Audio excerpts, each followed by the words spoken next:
a very good morning to one and all present over here. I am Purnima representing India. I am sure if I say India, the one thing that definitely comes to your mind, that is Chandrayaan-2. The Chandrayaan-2 which was recently launched by India.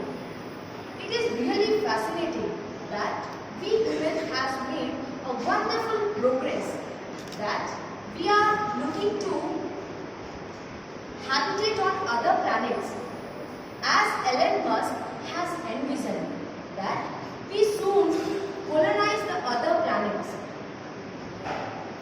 It's really a wonderful idea for us, because the way we are destroying our planet, it might seem to be the overpopulation and the different problems, it might seem to be spoil or destroy our planet.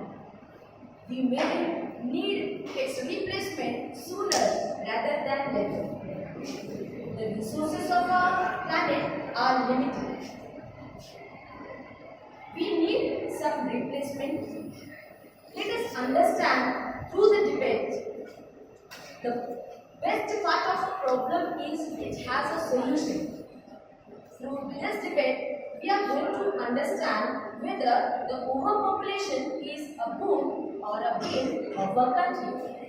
Let me introduce my two teams in front of you. The team on my left side in favor of overpopulation, and the team on my right side opposing the views of overpopulation. Let us start the discussion. Is overpopulation a global crisis? Yes, overpopulation is a global crisis because there will be a struggle for food, employment opportunities in the near future if the world gets too populated. From global warming to famine, undernourishment, extinction of species, and down to the general quality of life. Overpopulation leads to unemployment, which results in increasing criminal activities like robbery, theft, crime, murder, etc., and which may disturb the social harmony of our country. Well done. Anyone from this team? Yes. I would like to oppose his views, as overpopulation is not a global crisis. One advantage of overpopulation is that as population grows, so does the economic development. The another benefit of overpopulation is that it leads to urbanization. According to the Washington Post, the number of the jobs in the country will be increased. It will result in the more technology. So overpopulation is a benefit for a country. She wants to mention the overpopulation is a benefit for our country. I would like to completely oppose her view because overpopulation is expected to reach between 8 to 10.5 billion between year 2040 and 2050. 84 million people are added every year, and thus it is impossible to fulfill their needs if the population keeps on increasing. See, there is no secret to keep that population increase, and it is an alarming trend to 20th and 21st century. The Earth reached 1 billion inhabitants in early 1800 century and 2 billion in just 120. Today, Earth has 7.4 billion people, and according to United Nations prediction, it is going to reach 9.7 billion people in 2050 and 11 billion people in 21st century. Population pressure continues to keep the balance between proper land and proper water management in developing countries. As globally 30 to 50% of food production goes waste due to insufficient preparation or inadequate storage facility. This 30 to 50% of food can be used for the people who are poor or cannot afford their food even once in a day. Reducing food wastage in US, India and China can feed 430 million people per year. Yes. Views are, I agree with her views. Why should we be concerned about population growth rate of 1 to 2% a year? Doesn't that mean the population is growing very slow? Yes.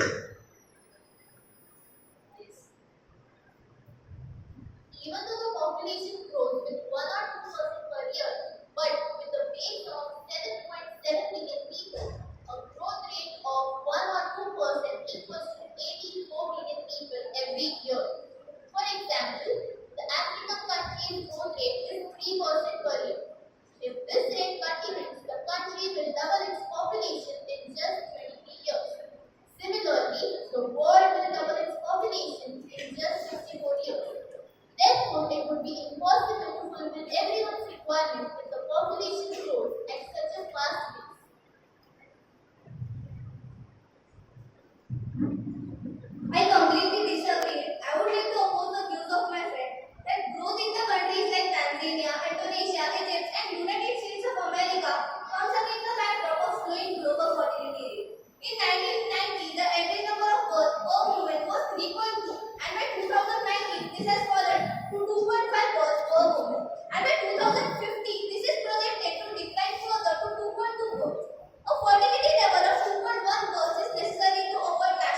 something very interesting. The developed countries are slowing down in population growth, whereas in contrast, the developing countries are experiencing rapid growth of population. So here is a very important question. Why are developing countries experiencing rapid growth rate while developed countries are growing more slowly or not at all? Due to lack of education facilities, there is limited access to family planning. Other several reasons like religious beliefs, superstitions, etc., lead to the increase of population of developing countries. Developed countries already developed countries already improve the condition of living, education facilities, from which the people realize the advantages of having smaller families.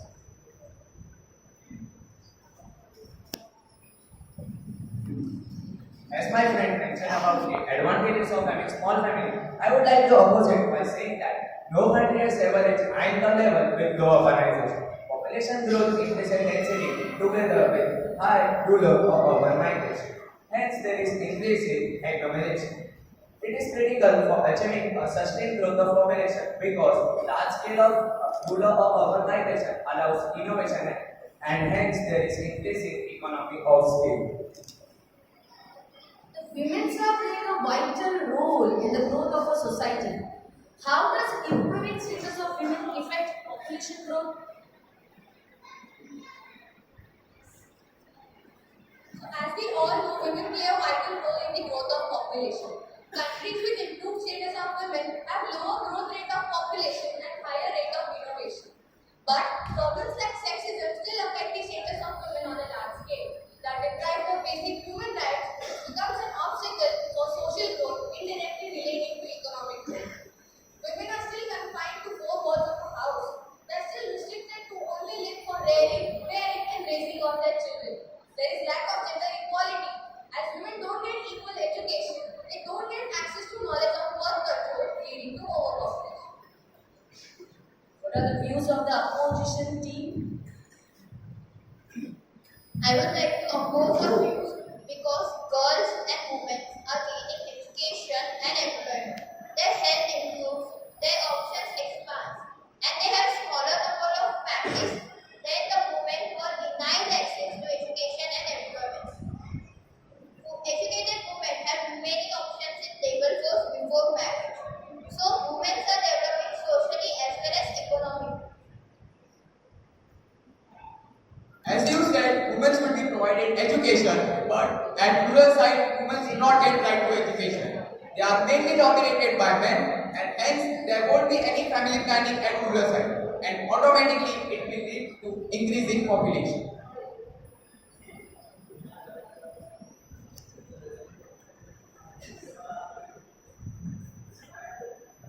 As you said, women aren't provided education in rural areas, but due to various new policies, women are provided education in rural areas. India is a male-dominated country, but we can change their minds. There are several schemes for education of women like Beti Bachao, Beti Padhao, Sukanya Samriddhi Yojana, Balika Samriddhi Yojana, and many more.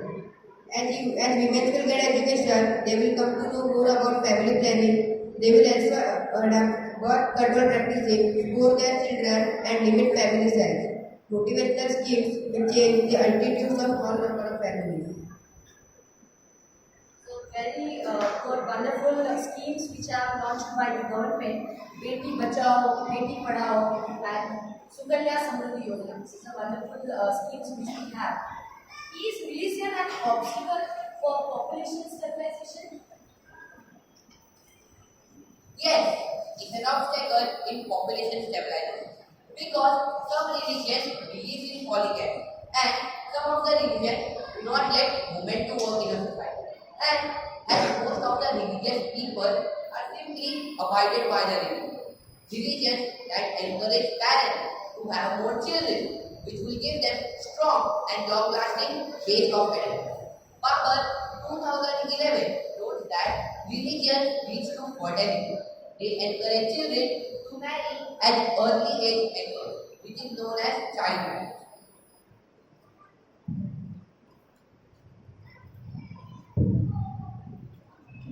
As my friend mentioned that polygamy and early marriage is an obstacle for population stabilization, I would like to say that Section 494 and 495 of Indian Penal Code of 1860 has prohibited polygamy for the Christians.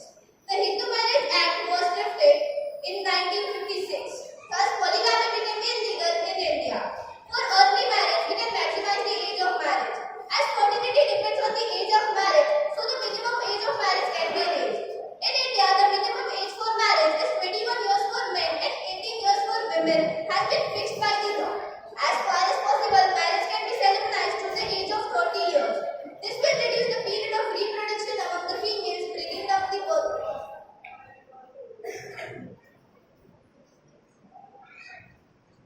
As my friend said her views, I would like to oppose her. Few people doubt about the severity that overpopulation presents for this planet. Its consequences such as mind, disease, birth, and many more, sometimes on a very larger scale. So, is religion an obstacle in population stabilization? Yes, it is an obstacle in population stabilization because many of the people used to discriminate between religions. Due to this, child abortion discriminated between different marriages and etc. occurs. So, religion is an obstacle in population stabilization. Few religion has presented open discussions to control the birth of child in the UN population conferences. I completely disagree with my friend's view. History has proven that religion was never an obstacle, but the religious discrimination is an obstacle, which is mostly carried out on the women or the people with a low caste. Women is still confined to four walls of the house.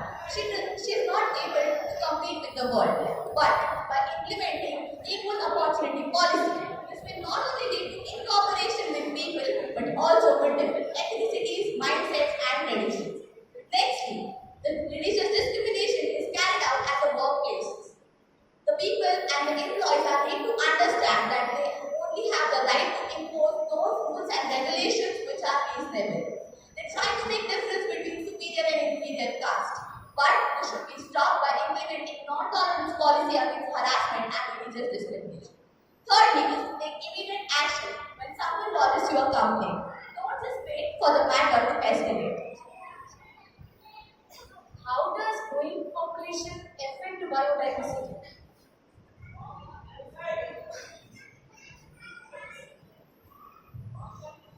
The increasing temperature and the climate affect the system, the ecosystem, modify the condition and cycle of plant reproduction. The scarcity of resources and climate change and changing life habits and migratory cycles of animals. We are already witnessing the disappearance of many species, including endemic species or conversely, the intrusion of invasive species which threaten the crops and other animals.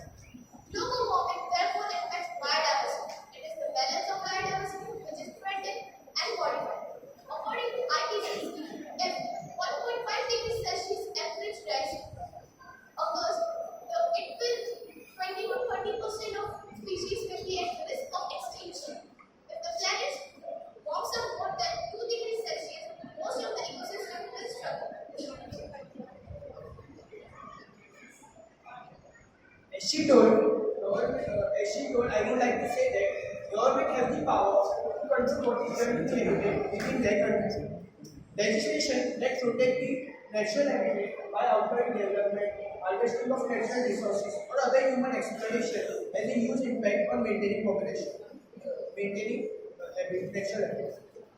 Additionally, laws protecting specific species like the US's endangered species will help the animals to protect which are already being impacted.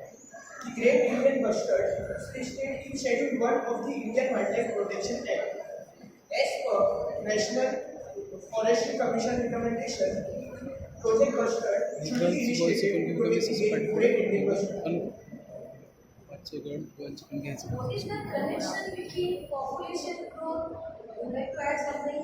Yes. I would like to add point in biodiversity. As we all know, Earth is a powerful organism which controls the nature, and we all are the part of the nature. So, if ever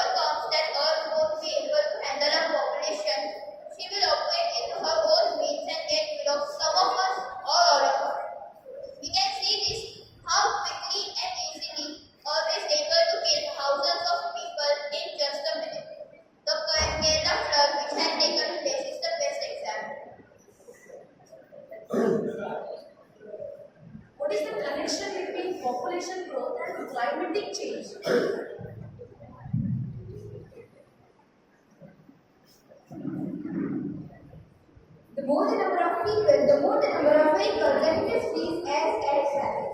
This obviously increases the pollution and also increases the usage of energy like coal and wood fire, which increases the greenhouse gases. The world climate is changing due to burning of fossil fuels. Burning of fossil fuels creates carbon dioxide, and this carbon dioxide creates the world temperature rise. China and India have now ranked second and third largest community gas emissions. 97% of scientist community have agreed that human activity leads to climate change.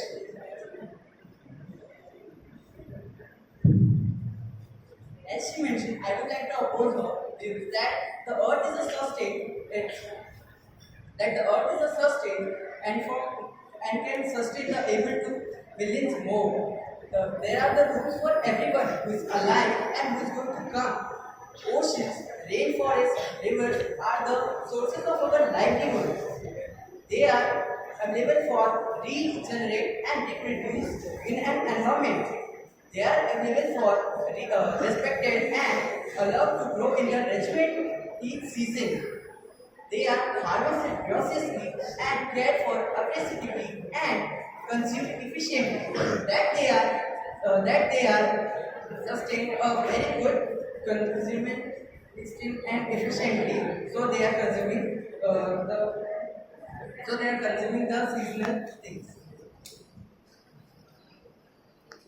The next thing which is very important about this overpopulation, family planning. So what is the most effective family planning policy according to your views? One-child policy is a population planning policy of China. It was introduced from the 1950s recommendation and evolved to the one-child policy introduced between 1978 and 1980 and began to be formally phased out in 2015.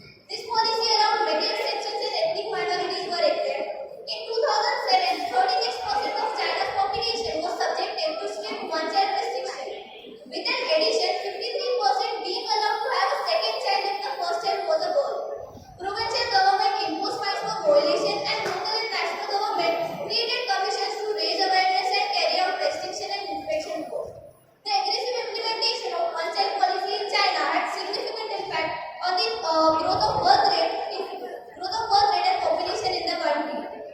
The birth rate in China fell from 1979 onwards and the rate of population growth dropped to 0.7%.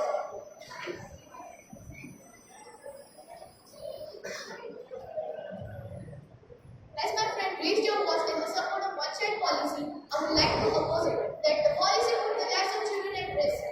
To avoid financially devastating fines, families with second child seek abortion or would abandon their children outright without any identification. Families who wanted a boy and had a girl, this created numerous outbreaks and what does that mean?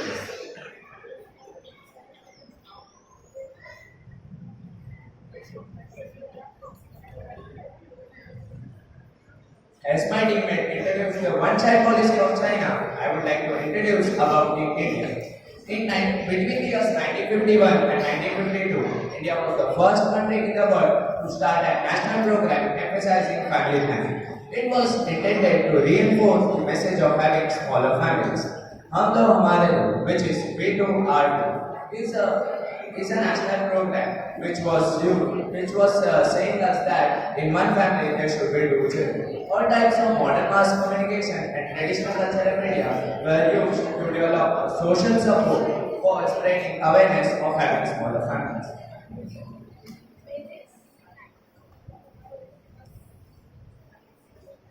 I would like to oppose the views of my friend.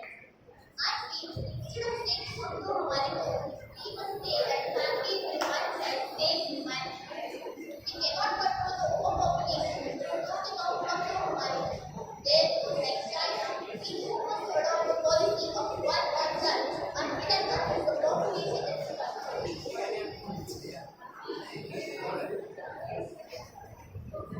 But according to me, population plan is intended to reduce the population or some population growth rate, promote or influence one of the following factors, that is higher taxation of parents having so many children.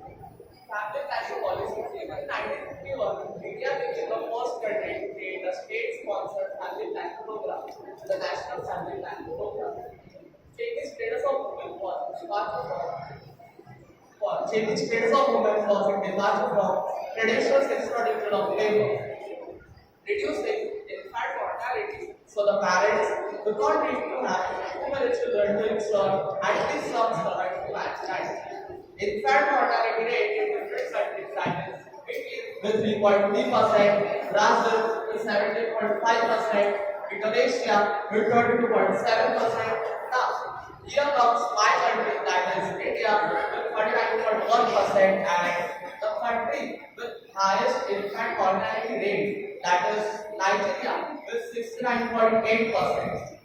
So, why the infant mortality rate is so high in these two countries, that is India and Nigeria? That is due to high preference in both the countries. There is a strong preference in India that leads to high preference to prioritizing male lives over female lives. So we can say that the infant mortality is related to abortion. That is due to sex-related abortion. Sex-related abortion is abortion done on basis of gender and position of the birth child. So first, we should stop this sex-related abortion. The accordingly infant mortality rate will start reducing. Now, abortion is not just a cause of infant mortality. There are many causes like birth defects. Now, birth defects are nothing but the baby can't speak, or he can't listen, or he can't. So, because of this, he is somewhat weak or sensitive than an ordinary child. So, for that child, special treatment is also required. So, for that, government has a solution that is Janani Shishu Suraksha Yojana. That is very important thing. Generally, Shishu Suraksha Yojana is a very important scheme that is promoting assisted delivery by skilled work attendant is needed with both maternal and neonatal mortality.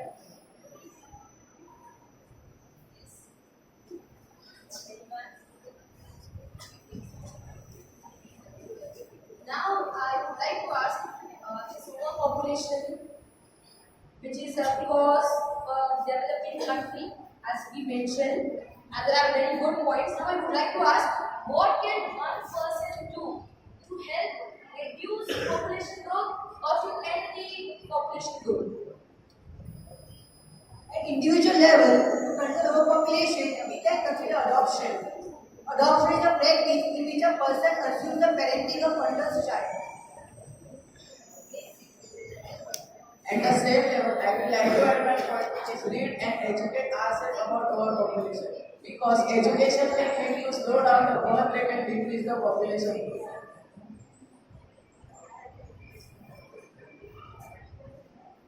And also, we can educate children, that is teenagers, about sex and contraception early without taboo. India has 35% of population less than 15 years. So, we can educate them by taking some primitive measures like taking private sessions separately for boys and girls.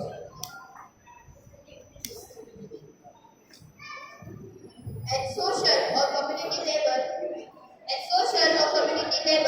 we can control overpopulation by writing opinion pieces in local newspapers and contact local media sources, requesting them to report more on population issues. At the same level, municipalities should set rules on the management boundaries discouraging small development on their lands.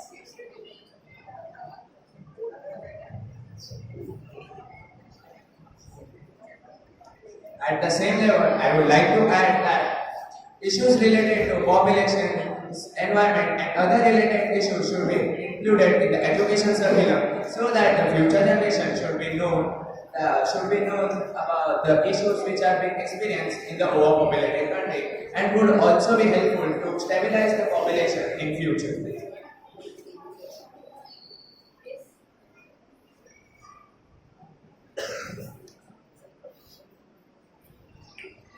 At the national level, I would like to say that the Fund Family Planning Program is done by the government. It means the fund which is raised by the government is given to the people for their family planning, and hence no money remains to the government for the development of our country, and therefore India is a developing country.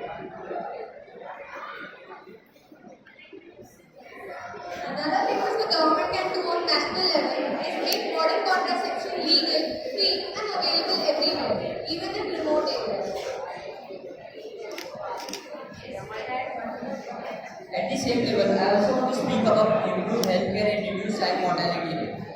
50% of child mortality rate has been caused by pneumonia. In 2013, pneumonia killed approximately 930,000 children under age.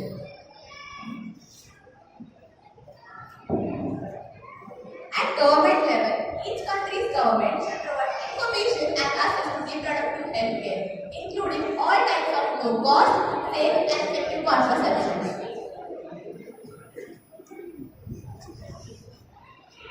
At the same government level, I would like to add a point that ending gender-based inequality, treatment and opportunities for both the genders, assuring equal rights.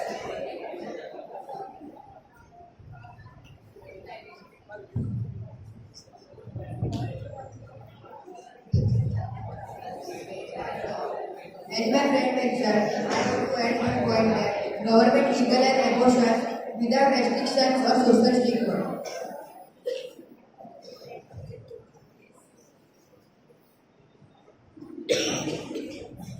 At the global level, I would like to say that global religion leaders should approve the modern contraception method and forcefully reject the fatalistic view of procreation.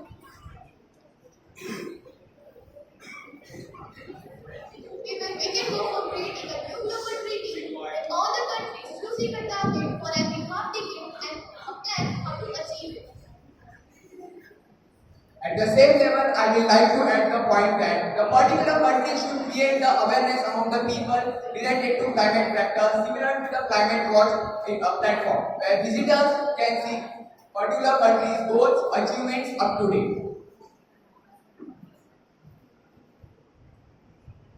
Very innovative ideas, very wonderful ideas which we have today learned so many things from these two strong teams. I would like to request my audience to give a big round of applause.